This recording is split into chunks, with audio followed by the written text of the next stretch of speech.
Hello, my dear students. We are discussing rotational dynamics. We have seen that in case of rotational motion, the body moves about an axis of rotation with some angular velocity, and when it does so, the constituent particles of which the body is made also undergo motion, but they undergo circular motion with a fixed for each particle the radius of the circular motion remains constant and their angular velocity remains constant, but their linear velocities differ depending upon how far they are from the axis of rotation. मतलब क्या है कि अगर किसी rigid body का हम लोग rotational motion करते हैं तो क्या होगा, सपोज ये बॉडी है, इसको हम लोग रोटेट कराते हैं, यहाँ से एक एक्सिस डालेंगे, निडल डाल देंगे आर पार, फिर इस बॉडी को मूव कराएंगे, ऐसे रोटेट कराएंगे, तो क्या होगा, जितने भी कांस्टेंट पार्टिकल्स है वो ऐसा सर्कुलर मोशन परफॉर्म करेंगे और हर एक पार्टिकल का radius of the circle will remain constant. Okay, और अगर ये बॉडी का एंगुलर वेलोसिटी ओमेगा है तो हर एक पार्टिकल का एंगुलर वेलोसिटी भी ओमेगा रहेगा, लेकिन सबका लीनियर वेलोसिटी डिफरेंट रहेगा. अब देखिए यहाँ का जो पार्टिकल है वो सर्कुलर मोशन परफॉर्म करेगा, इसका एंगुलर वेलोसिटी ओमेगा होगा, लेकिन इसका linear velocity v1 will be equal to what, v1 will be equal to r1 into omega. r1 क्या होगा, r1 is the radius of the circle in which that particle is moving and omega is the angular velocity of the rigid body. तो और इसमें हम लोगों ने ये भी देखा कि भाई ट्रांसलेशनल मोशन और रोटेशनल मोशन को अगर हम लोग कंपेयर करें तो देयर आर एनालॉगस क्वांटिटीज. जैसे कि ट्रांसलेशनल मोशन है, बॉडी को एक जगह से दूसरी जगह पे लेके जाना है, तो हम क्या करते हैं, we apply force. Okay, and if an external unbalanced force acts on a body, then the body undergoes acceleration. Okay, similarly किसी बॉडी को अगर रोटेट करना है, मान लीजिए कि दरवाजा है, यहाँ पे दरवाजे को हमको क्लोज करना है या ओपन करना है, क्या करेंगे, एक किसी भी एक पर्टिकुलर पॉइंट पे, यहाँ तो हिंज है, यहाँ दरवाजा ऐसा लगा हुआ है, किसी एक पर्टिकुलर पॉइंट पे हम लोग फोर्स अप्लाई करेंगे. Okay, so this force multiplied by this perpendicular distance, ये हम लोगों को देता है टॉर्क. सो जैसा फोर्स जरूरी है ट्रांसलेशनल मोशन के लिए, वैसे टॉर्क जरूरी होगा रोटेशनल मोशन के लिए. सिमिलरली ट्रांसलेशनल मोशन में वेलोसिटी होता है, रोटेशनल मोशन में उसका एनालॉगस टर्म होता है एंगुलर वेलोसिटी. ट्रांसलेशनल मोशन में एक्सेलरेशन होता है, रोटेशनल मोशन में एंगुलर एक्सेलरेशन होता है. ओके, नाउ आज हम लोग एक दूसरी एक एनालॉगस क्वांटिटी देखेंगे. ट्रांसलेशनल मोशन में हम लोग हम लोगों ने देखा है समथिंग कॉल्ड एज मोमेंटम. इसको हम लोग p से रिप्रेजेंट करते हैं. Momentum is what, it is the product of mass and the linear velocity of the particle performing translational motion. So p is equal to m into v. अब इसी का जो एनालॉगस टर्म है rotational motion में, इसको हम लोग बोलते हैं angular momentum. So angular momentum is a vector quantity like this one. So angular momentum L vector को ही हम लोग बोलते हैं moment of momentum. Okay, this is obtained as R vector cross of F vector. मतलब ये तो force हो गया, R vector cross of P vector. Okay, ये तो momentum हो गया. So this is moment of momentum. R vector cross of P vector will give us the angular momentum. इसी को हम लोग, ये तो क्रॉस प्रोडक्ट है, क्रॉस प्रोडक्ट अगर हमको सिर्फ मैग्नीट्यूड चाहिए तो हम क्या लेंगे, L is equal to R into P into sine of theta. This theta is what, theta is the angle between R vector and P vector. R vector और P वेक्टर के बीच का एंगल ये थीटा है. So R into P into sine theta gives us the magnitude of angular momentum. Okay, so angular momentum को ही हम लोग बोलते हैं मोमेंट ऑफ मोमेंटम. क्लियर. अब लेट अस सी कि इसके लिए एक्सप्रेशन हम लोगों ने एक क्वांटिटी, इंपॉर्टेंट क्वांटिटी देखी थी, that is called as moment of inertia. Moment of inertia rotational motion में होता है और ट्रांसलेशनल मोशन में उसका जो एनालॉगस टर्म होता है that is the mass. Okay, so देखते हैं कि हम लोग मोमेंट ऑफ इनर्शिया के टर्म में कैसे एंगुलर मोमेंटम को एक्सप्रेस कर सके, क्योंकि यहाँ पे देखिए p that this is what, this is the momentum, so linear momentum is equal to m into v, mass है। वैसे ही ट्रांसलेशनल रोटेशनल मोशन में इसका एनालॉगस टर्म होता है मोमेंट ऑफ इनर्शिया I। तो क्या हम उसके टर्म में इसका एक्सप्रेशन ऑब्टेन कर सकते हैं? लेट अस सी। इसके लिए let us imagine a rigid body. This is a rigid body. This is made up of n particles. Okay, the masses of these n particles are m1, m2, m3 up to mn, and these particles are located at distances r1, r2, r3, rn from the axis of rotation. Okay, अब ये जब body rotational motion perform करेगी तो ये सारे particles will perform circular motion and they will have different velocities v1, v2, v3, vn. Okay, अभी इनका linear जो मोमेंटम होता है p, this will be equal to what, linear momentum is equal to m into v। Okay, now v is equal to what, v is equal to r into omega. So v1 क्या होगा फिर, v1 will be equal to r1 into omega, v2 will be equal to what, r2 into omega. Okay, अब L is equal to what, R into L is equal to R into P। Clear? So L1 will be equal to what, R1 into P is equal to M into V। So this is M into V, M into V1। Okay, this will be same as M R1, V1 is equal to what, R1 into omega. So what we get, L1 is equal to M1 R1 square omega. Clear? L2 क्या होगा, L2 will be M2 R2 square into omega. अब angular momentum is vector quantity और इसका direction can be obtained by right hand rule, and all these momentas are directed along the axis of rotation.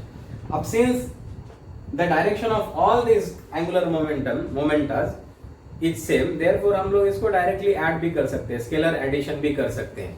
So therefore अब ये ऐसा ही Ln will be equal to what, Mn Rn square into omega. So L will be equal to what, the addition of all of these, because they are directed in the same direction. So इसको add करो, what we will get, m1 r1 square omega plus m2 r2 square omega, okay, mn rn square omega। अब इसमें similar terms दिख रही है, देखिए m1 r1 square, m2 r2 square, mn rn square। सो इसको क्या करेंगे, ओमेगा को कॉमन है, कॉमन निकाल लेंगे। So we get m1 r1 square plus m2 r2 square, okay, mn rn square। तो हम लोगों ने मोमेंट ऑफ इनर्शिया जब डिस्कस किया था तो हमने देखा था कि moment of inertia I is what, it is the summation, it is the sum of all these terms, m1 r1 square plus m2 r2 square plus m3 r3 square, ये सारे टर्म्स का सम हम लोगों को क्या देता है, moment of inertia. So therefore this L becomes equal to what, this is what, I into omega, where I is what, I is the summation of mi ri square, where I varies from 1 to n। ये सारे terms, इन सब का अगर सम करते चलेंगे, m1 r1 square, m2 r2 square, m3 r3 square, so we will get this I। So therefore we have obtained an expression for angular momentum in terms of moment of inertia of this rigid body. So L is equal to I into omega. Okay, so this is our angular momentum. Now let us see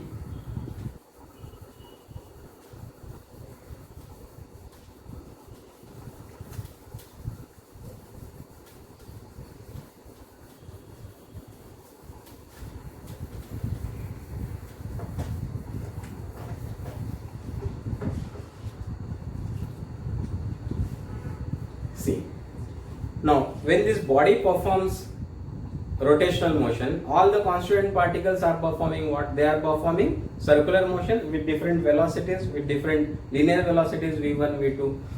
अब force experienced by any particle F will be equal to what? M into A. A is what? The linear acceleration. M is what? The mass of each particle. अब यहाँ पे देखिए,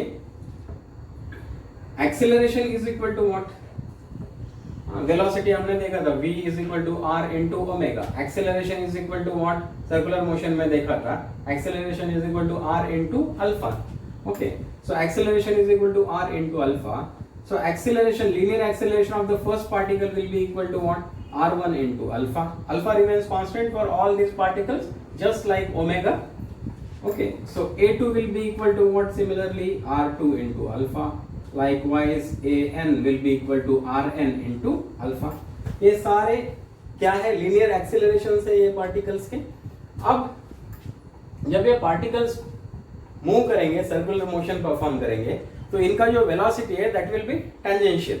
okay, so ये अगर axis of rotation है, ये अगर body है, तो ये पार्टिकल ऐसा मूव कर रहा है, इसका वेलोसिटी इज टेंजेंशियल और ये radius, so they are perpendicular to each other. Okay, now इसमें जो force है, force experienced by each particle, okay, force experienced by the first particle will be equal to what? m1 into a1.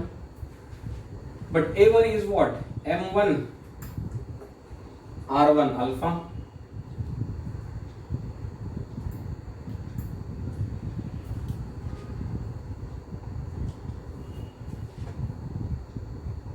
Okay, similarly f2 will be equal to what?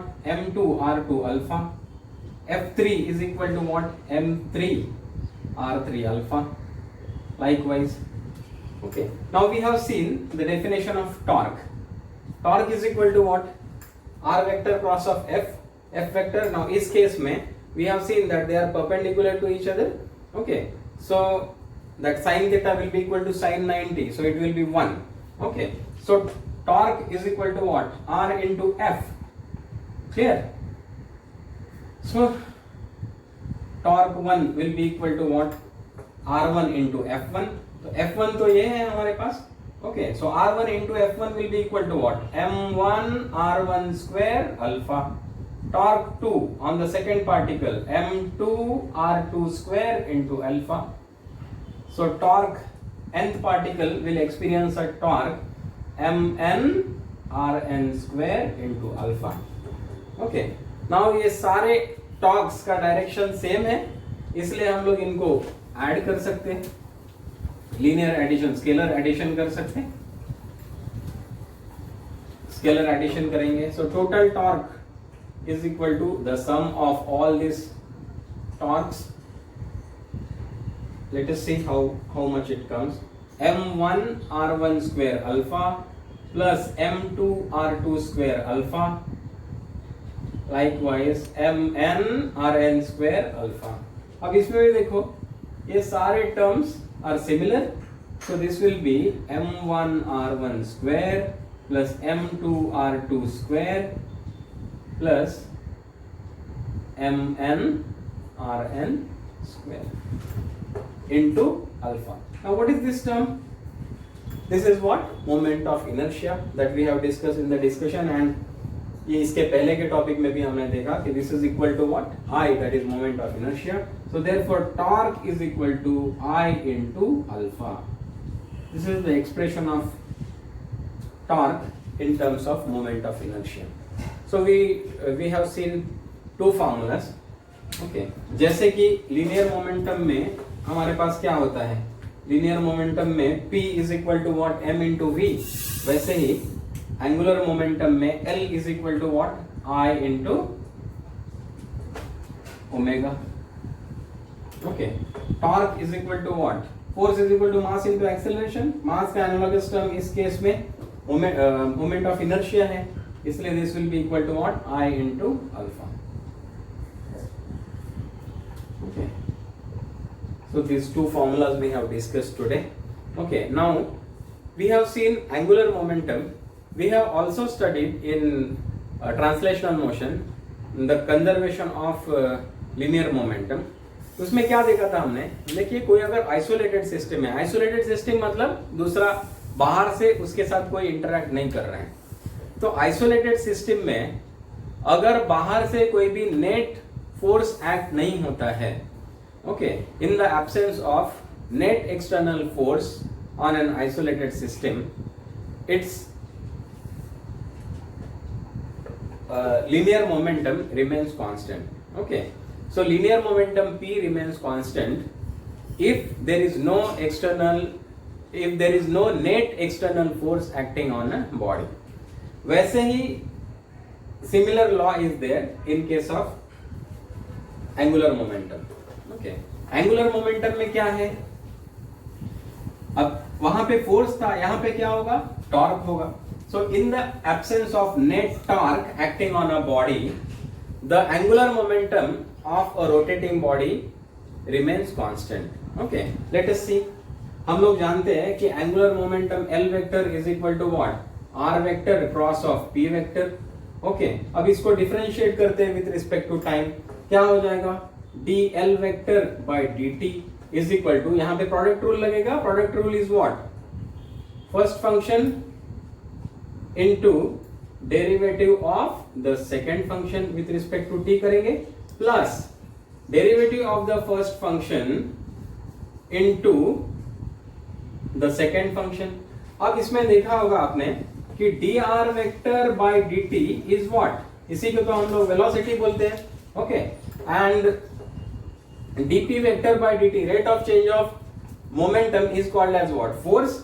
So therefore dl vector by dt is equal to what? R vector cross of F vector, this is force, plus this is what? dr vector by dt is V vector cross of, now this is what? Linear momentum. Linear momentum is m into V vector, so V vector into m. अब scalar product में हम लोग, vector product में हम लोगों ने देखा था कि किसी सेम वेक्टर का अगर वेक्टर प्रोडक्ट या क्रॉस प्रोडक्ट लिया जाए तो दैट कम्स टू जीरो. क्यों? क्योंकि उनके बीच में एंगल जीरो है. वेक्टर प्रोडक्ट में क्या होता है? a into sin of theta, angle between these two is zero, so therefore sin of zero is zero, so this entire thing will become equal to zero. यहाँ पे भी देखिए v vector cross of v vector, so this will become equal to zero. Okay, so this is equal to r vector cross of f vector. अब r vector cross of f vector is equal to dl vector by dt vector. Now अगर ये r vector cross of f vector is what? This is the torque.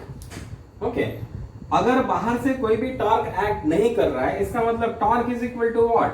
This is equal to zero. अब torque अगर zero है तो देखिए ये expression क्या होता है? dl vector by dt is equal to zero. अब डेरिवेटिव किसका डेरिवेटिव जीरो होता है?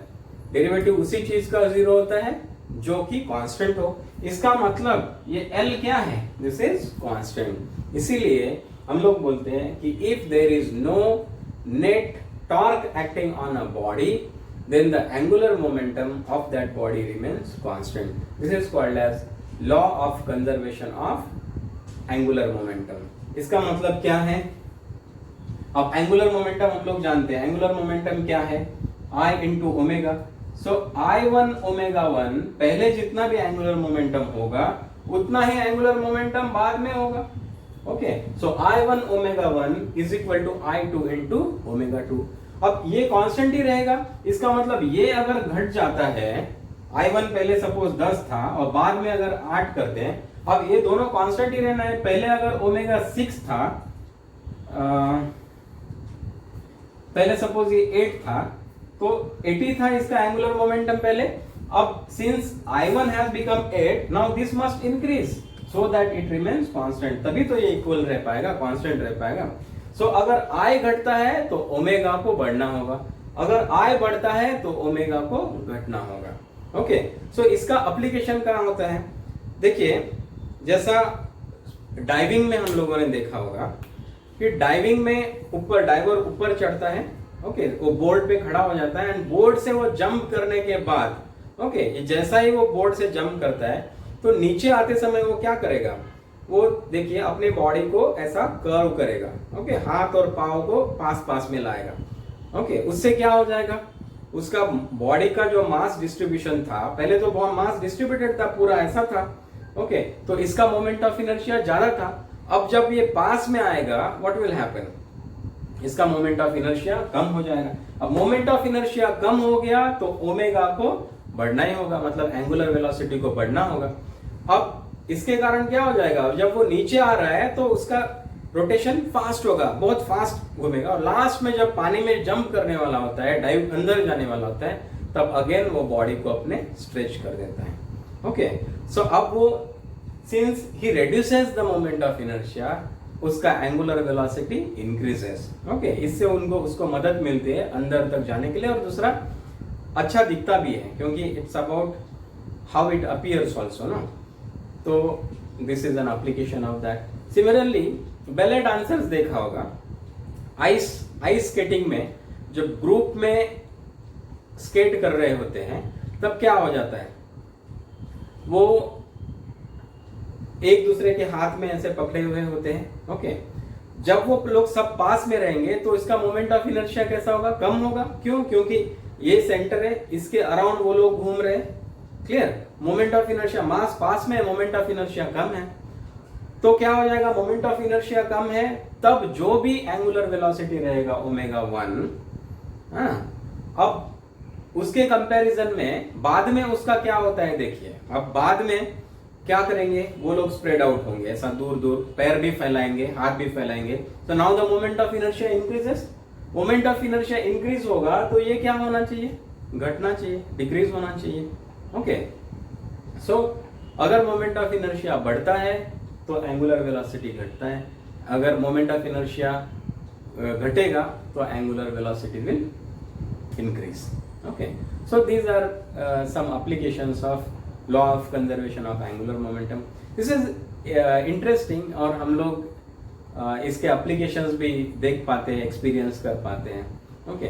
फिजिक्स ऐसे ही सीखना चाहिए, we have to look at the examples around us, applications around us, that's how it will become interesting. Otherwise formulas और numericals ऐसे देखते रह जाएंगे तो it will become dull and boring, okay. So keep learning, keep watching the videos, keep liking. Thank you very much.